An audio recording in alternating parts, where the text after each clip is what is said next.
Has it been worth it? Absolutely. Welcome to the Immigrant Experience in America, an immigrant human library, where we amplify and humanize the experiences of immigrants in the United States and around the world. Listen in as we add another story to our immigrant human library.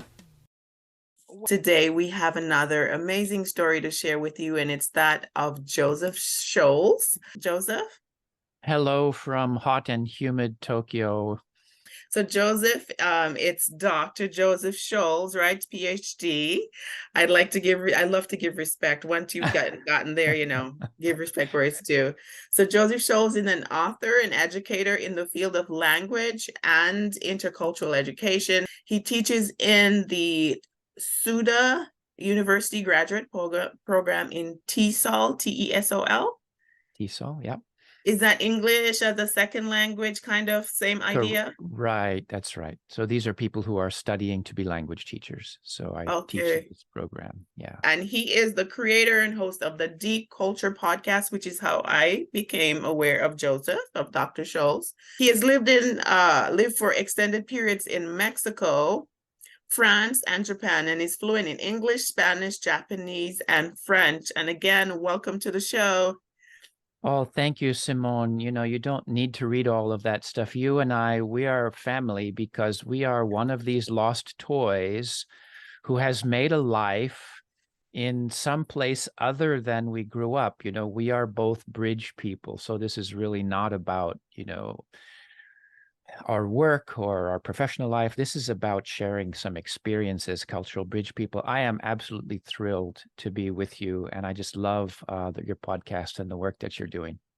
Right from the top, if you could share with us, what is your heritage and, the background of your family?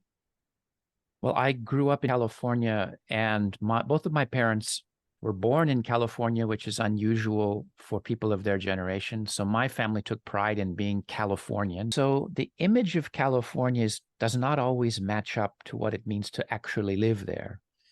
And I felt there were parts of this California lifestyle that really didn't fit my personality. Everyone else wants to go to California, but I was always one of those people that wanted to go out and see the world.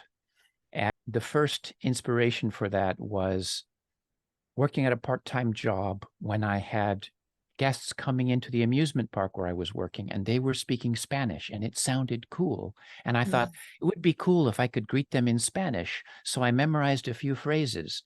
And then when I used them, they smiled, and it was great. Of course, then they would say something to me, and I couldn't understand. So I understood, okay, learning a foreign language is more than just a few phrases. So I took some classes. I went to Mexico for a homestay program for 10 weeks. And then I came across this beautiful colonial city in central Mexico, Zacatecas. And this was in the days before the internet. So it was just a spot on a map. Yeah. And my friend and I said, we have to find a way to live here. So we started a language school, and I was living in Mexico for 3 years running this language school. And for most of the time since then, I've been living outside of the United States. There was no thinking about it or getting exposure, and then you literally moved. There's something about living in a foreign country that is very stimulating. It's very challenging to adjust to a foreign environment, to be somewhere, to use a new language, to get used to another society. But that same stress is also a stimulation. It's something that you grow. I found a place where you could meet you could meet your friend on the street, and they'd say, hey, why don't you come over? And you would go over right then and there. The weekend, there'd be the central plaza, and the boys would walk in one direction and the girls would walk in the other direction, and they would be checking each other out. And this kind of close community was something that was so different. My Mexican friends would say, hey, you Americans are just like computers. You have no feelings, loosen up. So I had to learn how to express myself in a new way. And so it's this process of entering into this other world, which really attracted me from a very young age. And of course, when I come back to California, there are things I appreciate greatly about it. appreciating things because I've been outside. So I appreciate it in a new way. I think that I now feel more comfortable in my life in Japan than I do in California. Speaking of Japan, what is it like there? Well, I think there are kind of three Japans. One of them is traditional Japan, and people are familiar with traditional aesthetics and art forms. But then there is a kind of postmodern Japan. In Tokyo, for example, you are in a postmodern city with skyscrapers and super efficient transportation systems. In some ways, both of those things are kind of on the surface. Then the third Japan is kind of deep Japan, and that's what life is like for Japanese people. And that's the Japan that I live in. I live in the Japan of living with and among Japanese. And so that's quite different from the tourist experience of Japan. What's the perspective or social perspective of people, Japanese people? They have positive associations about white Westerners. So it's pretty easy to be an American in Japan. I will say it's sometimes too easy because you have Americans living in Japan who spend years here but never really learn Japanese very well, because they can go along as the privileged white American, and people will try hard to speak to them in English, and people will be nice to them. So they don't need to make that effort. And one of the things that I study in my work is, why is it that some people adapt very deeply to a foreign environment? They really go local, and other people kind of stay on the surface. And one of the things I find is that we adapt because we have to. If you're in a position where you need to adapt to get along, to make a living, to have a job, then you adapt. And if you don't have to, human beings often take the escalator instead of the stairs. Yeah, that path of least resistance, right? In physics. Absolutely. But this has been one of my motivations living in Japan, that I did not want to be one of the Americans who did not learn Japanese and who kind of just was floating on the surface. I really was interested in having a deeper experience. So now I'm wondering, what were some of the biggest challenges that you had in your initial move? How did you manage the initial years of adjustment, and how is that going for you now? Well, I think, as for many people, the first big barrier to coming to live in Japan was legal. But I was very fortunate in that when I came to Japan, because I had a background as a language teacher, I could get a job as a language teacher. I could come with a tourist visa. And then if I could find a full-time job and find a guarantor, that I could then switch my tourist visa to a working visa. So I was very fortunate to be able to do that in the first 6 months or so that I came. And then once I had that legal status, I was able to develop my career in Japan. I'm kind of an expatriate who has become an immigrant. I started as an expatriate, but now consider myself, I'm a permanent resident of Japan. I do not have an intention of going back to the United States. But this is a process. This is a kind of gradual immigration, process by where you slowly come to understand that this is my home now. That came about because this was where I had professional opportunities, and this was where I could develop myself in the context of my work. Not so many Western foreigners end up being highly fluent in Japanese. And I told myself that I wanted to adapt to the point that I could hold my own in Japanese society, so that when I needed a bank loan, that I could go into the bank and handle that myself, that when there was a faculty meeting, that I could give my reports in Japanese. And of course, if you're speaking a foreign language, you're never or almost never really going to be at the same level. And it's kind of unfair in a sense. But that unfairness is also part of the challenge and part of the richness of being in a foreign environment. It's a challenge that you welcome because it makes you grow. Just to be clear, I'm integrated, but it doesn't mean that people think I'm Japanese. Obviously, I will always be a foreigner in Japan. And I'm always having to mitigate. I'm always having to, navigate this role that I have, but that's a role that I'm comfortable with. That bridging role is what I'm comfortable with. You yourself absolutely know that when you've lived in different societies, it's like a superpower. You see things that other people do not see. This is a superpower, and it's a tremendous gift. At the same time, it can be a burden. It's tiring to constantly be abridged, to have to go back and forth, to feel sometimes like you have to choose. Do I handle it this way or that way? Or I understand where they're coming from, but I just don't want to do that. Or this is something I just cannot accept about this society. I completely, I get that. We've talked before. I'm having my own journey on a daily basis.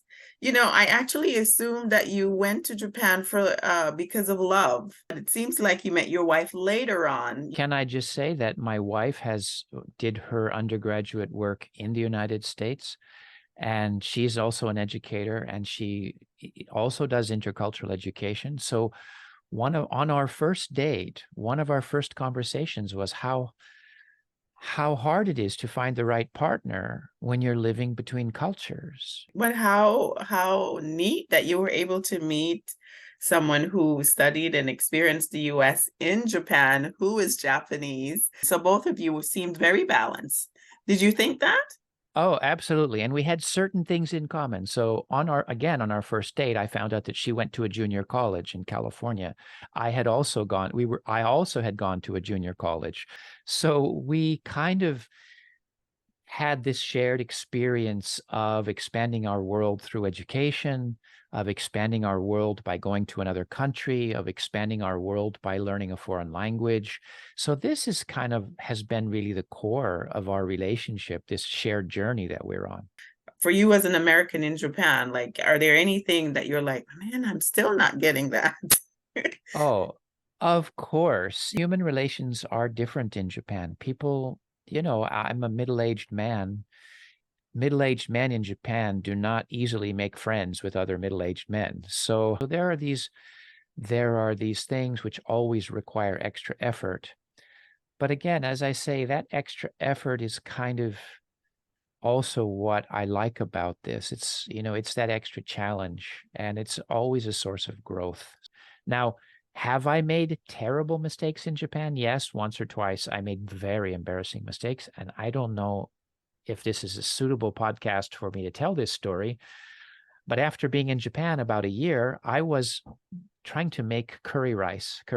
And I had this curry, and I was expecting it to get thicker because I was stirring and it wasn't thickening. And so I called the receptionist at the school where I was working, who was a young woman in her mid-20s. And I said in Japanese, and I was conversant but not fluent, I said, so I'm here in the kitchen and I'm cooking, and I just wanted to know, and what I wanted to say was, how long does it take curry to thicken? But I didn't know the word to thicken, but I knew the word to get hard, to harden. So I said, how long does it take for curry to harden? But I said kare instead of kare. Kare means boyfriend.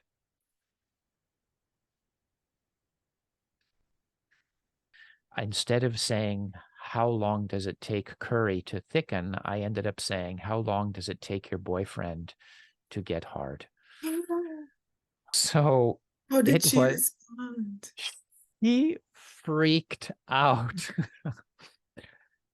And she said, what are you saying? What are you talking about? And I switched to English and tried to explain, but she always treated me with distance from that point on. Oh my God. Is it that close? The two words?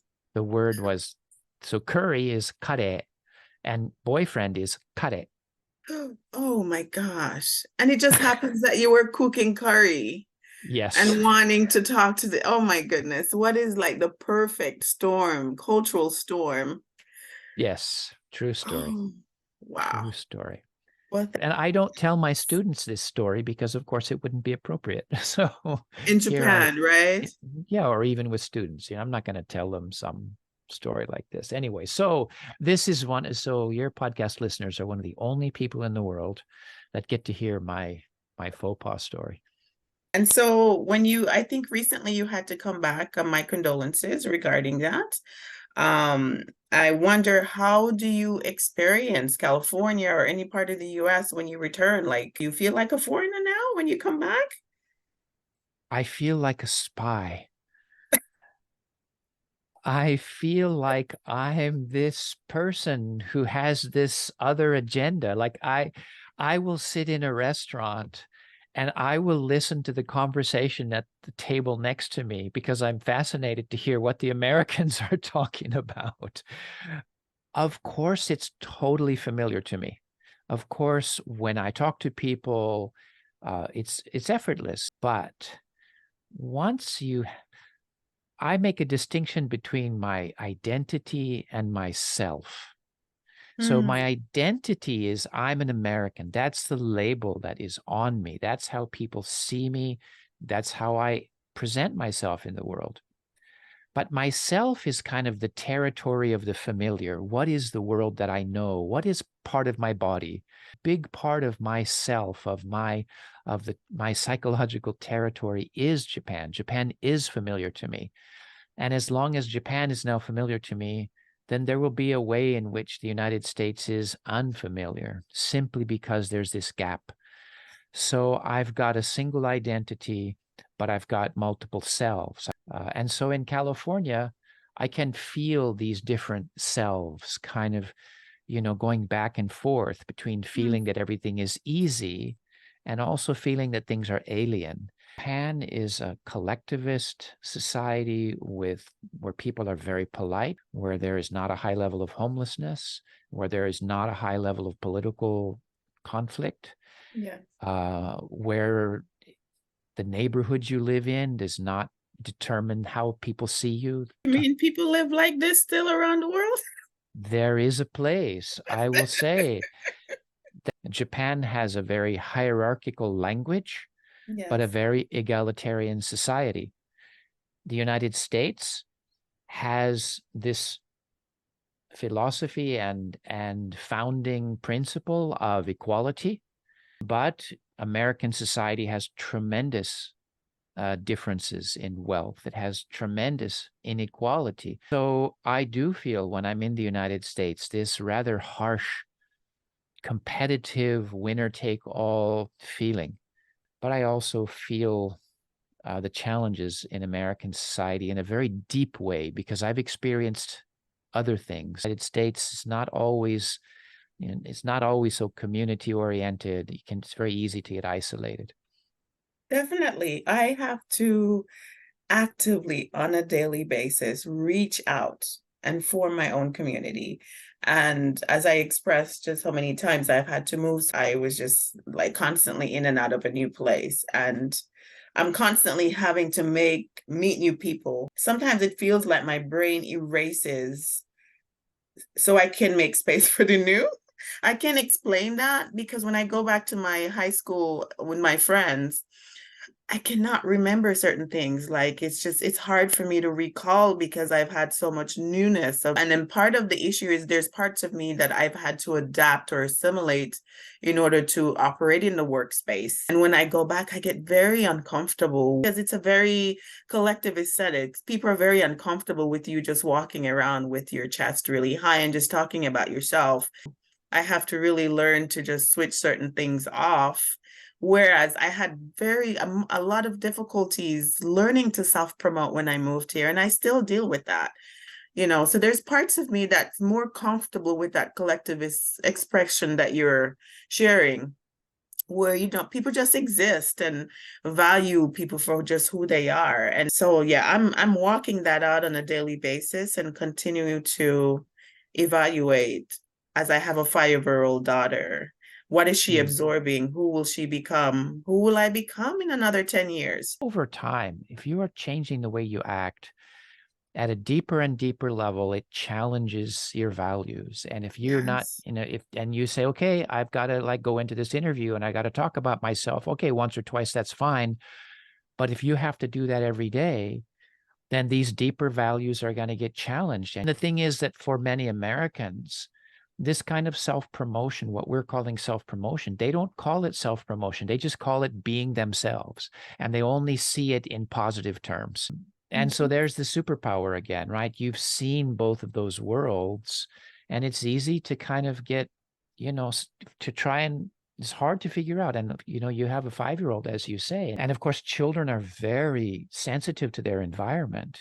And so the environment that she's in, the school that she's in, the friends that she's in, the neighborhood that she's in is going to have just this tremendously deep impact. And I see that in my work. I work with a lot of young people who've grown up between different societies. Many of them face this challenge of conflicting values. And that's also can be isolating as an immigrant, that it's hard to talk to Americans about this because they may not really get it.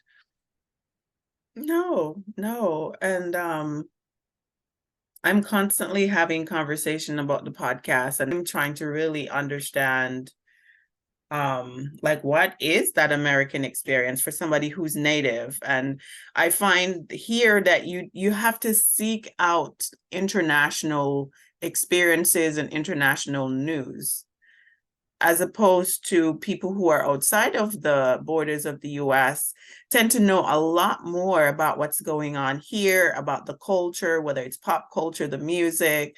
I was at a Nepalese restaurant and watching a music video made in Nepal with Nepalese musicians, and it was hip hop is sung in Nepalese, right? And so here is American culture. Yes. In, coming back to me through a Nepalese music video. So American culture and American political presence is so big that many people outside of the United States have the feeling that Americans must be very international. It's quite the contrary, Well, though. big surprise. Mhm. Big surprise. The next section to talk about how I came across you, which is through your podcast, the Deep Culture Podcast. Is there a story as to how that came about? During the pandemic, suddenly travel all stopped. In-person classes all stopped for me. I found myself sitting at home. I had been living this lifestyle where I was in constant contact with people from all over the world through my students I teach many international students from all over. I was traveling internationally for my work. I was suddenly cut off. And I thought, what about a podcast? That's how I started the podcast, as a way to share my interest in my interest in foreign living and intercultural experiences. And the JII, how did that come about? About 15 years ago, I started a nonprofit, the Japan Intercultural Institute, and we're dedicated to intercultural education. And we have online courses. We have members who are generally intercultural educators, and JII sponsors the podcast that I do and sponsors research. So many of my professional activities are not just through my university, but through this nonprofit. The master class in culture, brain, and mind. Can you tell us a bit about that? So this is a masterclass for cultural bridge people like us who are interested in having a kind of deeper understanding of the psychology of intercultural experiences, of understanding what's going on within us at a deeper level. So in this Brain, Mind, and Culture masterclass, we talk about cultural adaptation and cultural difference and how this shapes our minds. So anyone who's kind of wrestling with the things that we've been talking about today, like being a cultural bridge person, this masterclass is for people like that, to try and have a kind of more scientific understanding of this intercultural lifestyle that we have. In your books, you talk about deep culture, or of having a deep experience. What is deep culture? Deep culture is this hidden side of culture, the deeper part of values and assumptions that you can only get if you are having more of the local perspective. And I've always been interested in how it is that when we're having a foreign experience or going to a foreign country, how do we get beneath the surface? How do we have this deeper experience to understand more the local perspective and to have a deeper appreciation of the culture? And so deep culture is the hidden side of culture. It's the values and assumptions. We said before that Americans are not really aware sometimes of this kind of me part of American culture, but that's because they take it so for granted. And they don't realize that that's cultural. For them, that's just the way things are. So deep culture are these things which we just take for granted that they're culture, but we don't recognize it. And then, of course, when we're in a different society, we feel at some deep level that there are these differences. But one of the reasons, we've been talking about how hard it can be to adjust. And the reason it's hard to adjust is because these differences are so deep. I remember coming across one of your interviews where you talked about how our automatic system is set from a child and how culture basically shapes that. And so, oh my gosh, I left thinking, what am I setting for my daughter? Is she in the right environment? Like, what is she absorbing to set that autopilot and how she will respond to things automatically? Most of the time in our everyday life, we're on autopilot. When you talk to people, you're at the store, you buy things, you interact. We're on autopilot for much of the day. Well, when you're in a foreign environment or when you're an immigrant, suddenly other people's autopilot settings are different than your autopilot settings. And so the things which came so naturally to you before suddenly are not natural and takes so much effort. You also talk about, I guess, I don't know if you want to share about this, the hidden challenges to global living. What are they? Well, my first book was called Deep Culture, Hidden Challenges of Global Living. And this just referred to the fact that it's easy these days to kind of get along in a foreign place. We have Google Maps, we have translation apps, we have all the information that we need. You can prepare with YouTube videos. So it's easy to be a kind of global, international person on the surface. But to have a local experience, to really be part of a local community, to really adjust to a society, that's much more difficult. And so there is a kind of naive internationalism where people just assume that, oh, the world is all the global village and we're all connected. And so now everything is fine. But no, everything is not fine. And that's one reason that we have so much conflict in the world these days, because so many societies are now kind of pulling in on themselves. And they've said, no, we don't want this globalism. We want local, we want national. And so this challenge, the hidden challenges of global living are these deeper kinds of values. And, ultimately, human beings are tribal. And I mean that in the sense of we are loyal to the people who are similar to us. And it's a natural tendency of human beings. So when the going gets rough, we want to be with people that are similar to us. And that's part of human nature. And to go beyond that, that is a challenge. And if we really want cooperation and collaboration in a global society, we really need to understand these deeper levels of difference and we need to understand these deeper differences between people, that it's not enough to say, oh yeah, I respect difference. Well, you say that you respect difference, but do you understand that difference? Could you adjust yourself to that difference? Could you live in this society? Could you change yourself to fit in with this other way of living? And that's a very different thing. To say that you respect difference or honor diversity is easy. To change yourself in some way in order to adjust to that diversity is a very different thing.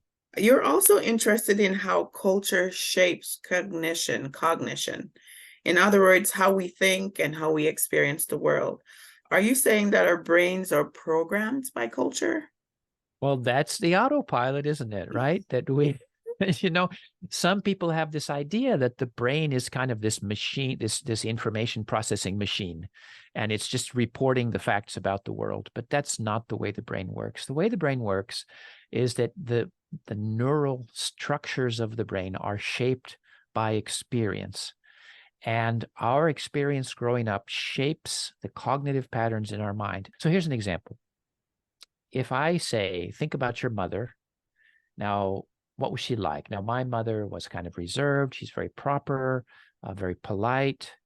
Now, if you put me in an fMRI brain scan machine, and you put Chinese people in the same machine with the same task, you'll find that Americans, white Americans like me, when we're thinking about our mother, our brain lights up as though we're thinking about a stranger the same way.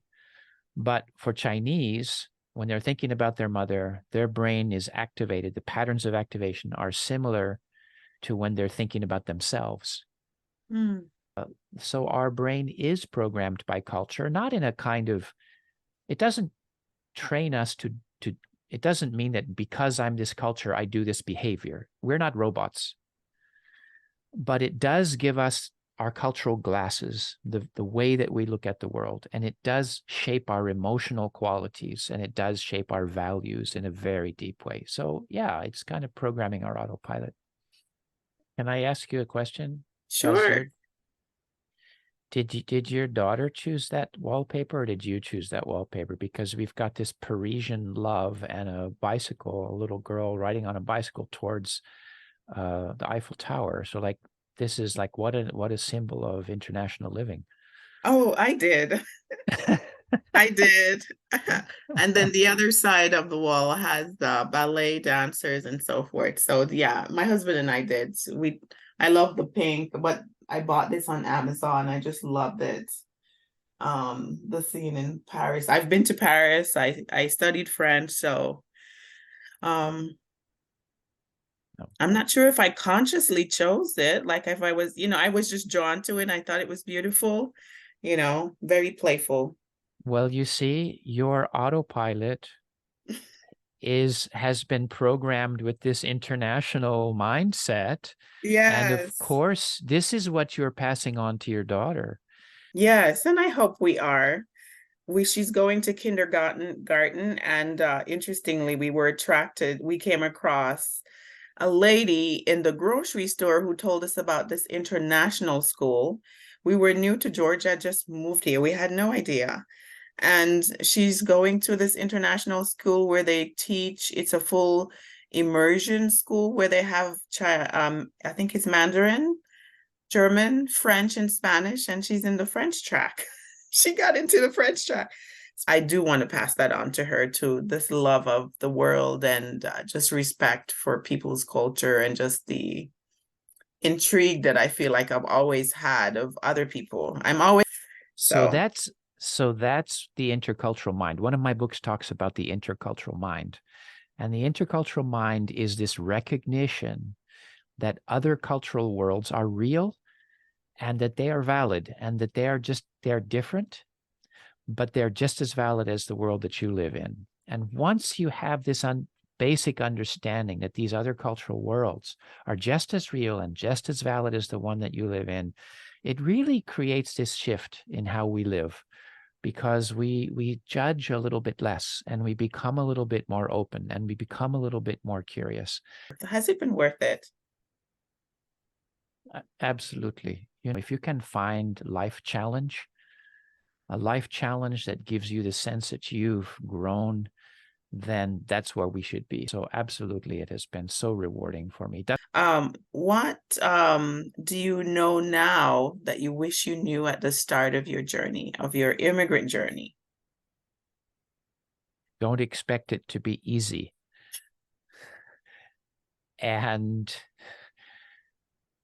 stay humble, but be proud. If we have an international lifestyle or an immigrant lifestyle, at some level, we have to accept that human beings are not always going to understand us. But we can reach out and we can reach across that divide. We can use our superpower. But that's fine. Life is not fair, but it's interesting. You were born in the US, which is a country that supports that development of self and me. So in a sense, it did help you, right? Well, you're right that, I did grow up with this idea that I had to discover my own path. As an American, I had to find success and be unique. And this is the way that I've discovered to do that. So you're absolutely right. On the other hand, I'm living in a country where people do not live this way. So in my everyday life, I have to give up this idea of promoting myself. So there's this irony that I have become myself by no longer being the person who's constantly striving to be myself. Wow. What a quote. That's a tweet right there. Oh my goodness. Okay. The word this year has been for me surrender. Find beauty in the now. Like Eckhart Tolle has been, you might have heard me listening to him when you came on. He's one of the authors that has really guided me in the last 2 years since my mom passed. It just really, because I felt like I was just rushing through life. I've been humbled and learned to just surrender to the beauty of what life is here in the US and trying to become whoever I will become, being a hybrid of the previous culture and this culture or third culture, whatever it is that I'm going to become will just, it will naturally happen. So now, my wife, who loves cooking, will say that when you go to a new society, you're being put into a different kitchen. And so you've got different ingredients on the shelf, maybe some of the same ingredients, but you are still the cook. You're using the ingredients that are around you to make the dish that only you can make. So I totally agree with you that we surrender to the fact that we are where we are and life is what it is. And then with those ingredients, we create something beautiful for ourselves. I think that's a wonderful sentiment. yes, definitely. So I wonder if you have any parting advice for immigrants living in other countries around the world who might find themselves in a place of resistance or struggle. I don't understand why this culture is like this. Why is it this way? So first of all, just to accept that is what you're feeling. We need to accept that our feelings, it's okay to be stressed. It's okay to be frustrated. And to move beyond that really simply requires time and caring. We need to care about the people around us. We need to care about the place that we are. And every time we start to care about the things around us and our new environment, that helps us connect. And it's connections which help us get over this feeling of adjustment and stay connected to people back home, but keep building new connections in your new environment, because it's connections which help us go beyond. Thank you so much for your time. And I felt very like I was here with you, and I thank you for the journey. Thank you so much for this conversation and for the work that you're doing. And any of your listeners who are interested in the work that I'm doing, just look for Japan Intercultural Institute. You'll find the Deep Culture Podcast. Check it out. Yes, and I highly recommend the Deep Culture Podcast. Thank you so much, Dr. Shaules. We wish you much success, and we'll be in touch. Thank you so much, Simone, and good luck with all of your intercultural adventures and those of your listeners as well. Thank you very much. If you're passionate about telling immigrant stories, our team is looking for help. If you're willing to help with podcast production, social media, or Patreon management, please reach out to us. You can also donate on our Patreon if it's easier for you. Friends, as always, please subscribe, comment, and share if you enjoyed this interview.